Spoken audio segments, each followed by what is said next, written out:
안녕하세요. 김남호 전도사입니다. 오늘 본문 말씀은 마가복음 13장 14절에서 37절까지의 말씀입니다. 오늘 말씀은 13장 1절에서부터 이어진 성전에 대한 질문에 예수님께서 대답하시는 내용이 이어지고 있습니다. 특히 예수님께서는 성전이 무너지실 것에 대해 말씀하시면서 이것을 세상의 끝에 일어날 일들까지 연결시키고 있습니다. 그런데 2000년 전에 예루살렘 성전이 파괴된 것과 지금을 사는 우리의 삶이 도대체 어떠한 관련이 있을까요? 그 답은 예수님께서 성전의 파괴와 세상 역사의 심판을 동시에 말씀하시는 것에서 찾을 수가 있습니다. 우리에게 예루살렘 성전의 파괴가 중요한 이유는 그 성전의 파괴가 세상의 심판을 보여주고 있기 때문입니다. 즉 우리는 현재 그 심판을 받은 세상에 살고 있기 때문입니다.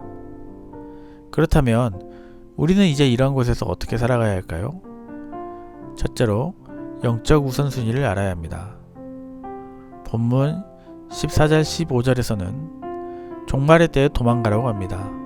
그러면서 절대 집안에 무엇을 가지러 가지도 말고 돌아보지 말라고 합니다. 예수님께서 이렇게 말씀하신 데에는 집안에 있는 물건이 가치가 없기 때문이 아니라 그것을 할 때가 아니라는 것입니다. 마지막 때인 지금도 마찬가지입니다. 우리가 살아가는 세상에서 일과 일상적인 삶이 가치 없다고 말하는 것이 아니라 지금은 더 중요한 것을 챙겨야 하는 때이기 때문입니다. 둘째로 기도해야 합니다. 예수님께서는 이러한 환난이 겨울에 일어나지 않도록 기도하라고 하셨습니다. 물론 우리는 환난을 피할 수 없습니다. 그렇지만 모든 일에 대비는 할 수 있습니다. 대비를 잘하는 사람은 바로 깨어 기도하는 사람입니다. 우리는 항상 깨어서 기도함으로 어려움과 시험을 준비해야겠습니다.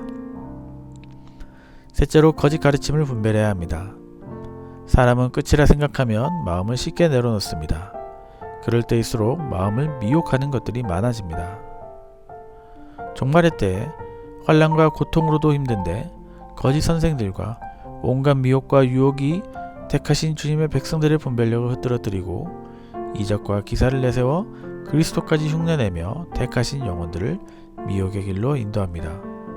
그렇기 때문에 우리는 더욱더 강도 높은 영적 분별력이 요구됩니다. 그나마 다행인 것은 예수님께서 이 종말의 때를 미리 우리에게 말씀해 주셔서 우리가 대비하고 준비하게 하셨다는 것입니다.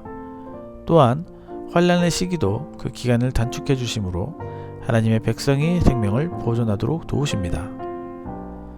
성전 파괴에 대한 예언의 말씀을 마치시고 예수님께서는 이 세상의 마지막 때 예수님께서 재림하실 일에 대해 말씀해 주십니다. 그러나 예수님의 말씀을 따를 때 그날이 언제일지에 대한 관심은 불필요합니다. 그날을 예측하려고 시도하며 우리가 그날을 이루기 위해 무언가를 준비해야 한다는 생각은 조심해야 한다는 것입니다. 예수님께서도 모르신다고 하신 것에 대해 통계나 예언으로 가르치러 가는 자들에게 미혹되어서는 안 됩니다. 단지 우리가 제대로 알아야 할 것은 예수님께서 오시는 정확한 시간이 아니라 예수님께서 하신 말씀입니다. 그렇다면 재림을 기다리는 성도는 어떻게 해야 합니까? 맡은 일에 충성해야 합니다. 35절 36절 말씀을 통해 예수님께서는 지금이 마지막 때이고 그것이 곧 주인이 돌아올 때임을 알려주고 계십니다. 충성된 종은 집주인이 돌아오는 때와 상관없이 매사에 열심히 하는 종입니다. 혹여 그렇게 살지 못했다 하더라도 지금 주인이 올 때가 되었으니 충성되이 사명을 감당하라고 기회를 주고 계십니다. 우리는 언제라도 주인이 오는 것이 이상하지 않은 그런 시대를 살아가고 있습니다. 예수님께서는 이러한 날에 우리에게 깨어있으라고 말씀하십니다. 마지막 날을 살아가는 자세는 깨어있는 것입니다. 주님은 우리에게 깨어있을 것을 명령하셨습니다. 언제 오실지 알 수 없기 때문입니다. 세상은 방탕함과 술 취함과 생활의 염려로 우리의 주님께 대한 우리의 관심을 빼앗아가고 교회로부터 멀어지게 하고 있습니다. 그렇게 오늘 깨어있으라는 말씀은 징조에 따라 때를 알고 그 때에 맞게 살라는 의미입니다. 그러기 위해서는 깨어있기 위해 우리는 기도해야 합니다.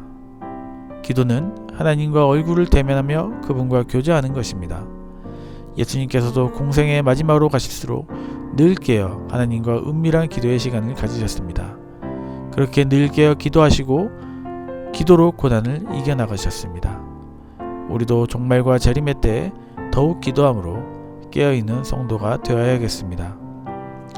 사랑하는 시운소교회 성도 여러분, 제자들은 종말과 관련된 징후들과 그날과 그때에 많은 관심을 가졌습니다. 하지만 그날은 아무도 모르고 하나님만 아십니다. 우리가 종말을 대비할 진정으로 준비할 것은 주님이 오실 때까지 영적 긴장의 끈을 놓지 않고 시종일관 충성된 일꾼으로 사는 것입니다. 늘 깨어 기도하고 주님께서 다시 오실 날을 소망 중에 기다리는 우리 시운소교회 성도님들이 되시기를 간절히 소망합니다. 기도하겠습니다. 주님, 우리는 연약합니다. 매일 넘어지고 힘들게 하루하루를 살아갑니다. 그렇게 주님 오심은 우리에게 소망이 됩니다. 주님을 기다림이 때론 어렵고 고난 가운데 있다 할지라도 다른 것들을 붙잡지 않는 지혜를 주시옵소서. 때로는 세상을 붙잡기도 하고 때로는 잘못된 가르침에 혼란스러워하지만 예수 그리스도의 복음으로 우리를 깨어있게 인도하여 주시옵소서. 늘 깨어있어 잘 분별하게 하시고 하늘의 영원한 것을 소망하며 살아가는 오늘 하루 우리 시운소교회 성도님들 될 수 있도록 주님 인도하여 주시옵소서. 예수님의 이름으로 기도드립니다. 아멘.